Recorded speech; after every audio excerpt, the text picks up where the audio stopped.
Magandang araw po sa ating lahat. Welcome to Table of Inspirations, ang tahanan ng mga kwento ng pag-asa, tapang at inspirasyon. Dito, bawat pinto ay hapag ng karunungan, handang magbigay lakas sa puso at isipan. Kaya halina, samahan mo ako sa isa na namang makabuluhang kwento ng buhay. Ito ang kwento ni Lyra, ang sapatos ni Lyra. Isang kwento ng pangarap, pagsisikap at tagumpay. Sa isang maliit na baryo sa Cebu, may batang babae na nagngangalang Lyra. 11 taong gulang pa lang siya noon, ngunit puno na ng pangarap ang kanyang puso. Araw-araw, nagigising si Lyra bago sumikat ang araw. Habang natutulog pa ang karamihan, nagbubunot na siya ng tubig sa puso at tumutulong sa kanyang ina sa paghuhugas ng mga plato, mga labahin ng kanyang kapitbahay. Pagkatapos, mabilis siyang nagbibihis upang pumasok sa paaralan. Ang daan papunta sa eskwela ay mahaba, maputik at mabato. Walang sapatos si Lyra, kaya tuwing tagulan, ang kanyang mga paa ay nalulubog sa putik at tuwing tag-init, nagbibitak-bitak ito sa init ng daan. Ngunit hindi niya ito ininda kahit na siya ay binubuli minsan. Kapag tinatanong siya ng kanyang mga kaklase kung bakit siya naglalakad ng ganun kalayo, simpleng sagot lang ang kanyang sinasabi. Mas masakit po ang hindi makapag-aral kaysa sa sugat sa paa. Isang araw, napansin ng kanyang guro na si Ma'am Teresa na may dugo sa paa ni Lyra. Tinawag niya ito pagkatapos ng klase. Lyra, anak, bakit hindi mo sinasabi na sugatan ka na? Ayoko pong maging pabigat po, ma'am. Gusto ko pong magpatuloy sa pag-aaral. Napaluha si Ma'am Teresa. Nang sumunod na araw, dinala niya sa klase ang isang pares ng lumang sapatos. May kunting punit pero maayos pa. Lyra, sabi niya, itong sapatos na ito, pag-aari ko noong ako ay estudyante pa. Sana tulungan ka nitong makarating ang pangarap mo. Hawak-hawak ni Lyra ang sapatos. Halos hindi siya makapaniwala. Mula noon, tuwing isusuot niya ito, nararamdaman niyang parang lumalakad siya papalapit sa kanyang pangarap. Lumipas ang mga taon, habang tumatanda si Lyra, mas lumalaki rin ang mga pagsubok. Isang gabi, bumabagyo at halos wala silang makain. Basang-basa ang kanilang bahay at ang kanyang ama ay hindi makapalaot para mangisda.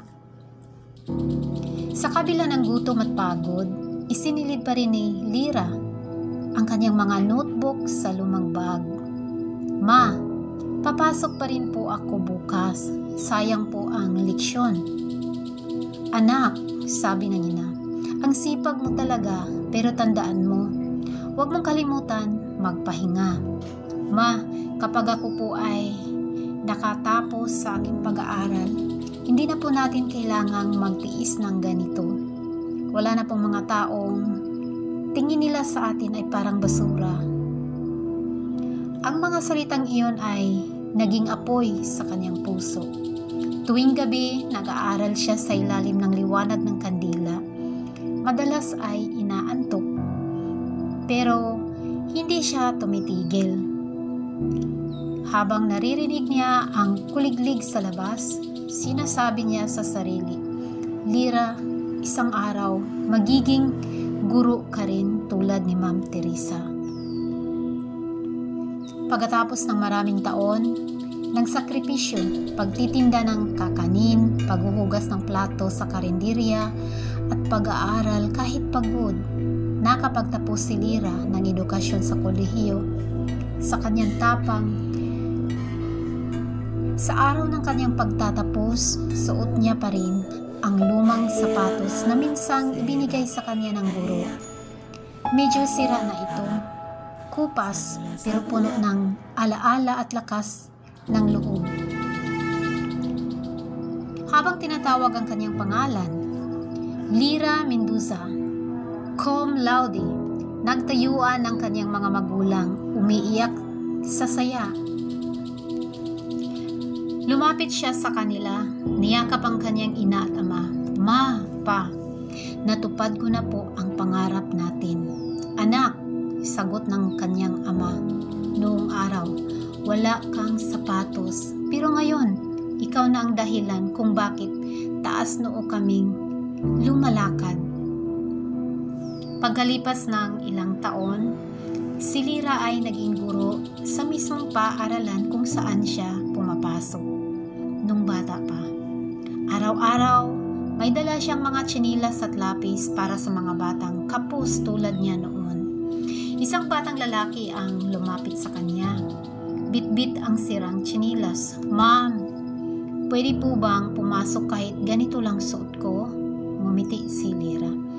Oo naman, alam mo ba minsan mas mahalaga ang puso kaysa sapatos. At habang pinagmamasdan niya ang mga batang naglalaro sa ilalim ng araw, naalala niya ang batang si Lyra. Sugatan, pagod, pero hindi kailanman sumuko. Natutunan niyang maging matapang sa sarili. Hindi niya namalaya na napaluha na ang kanyang mga mata.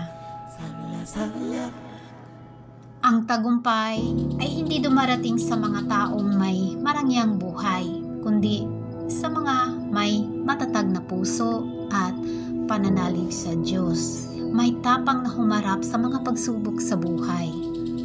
Hindi kailangang maganda ang simula para maging maganda ang wakas.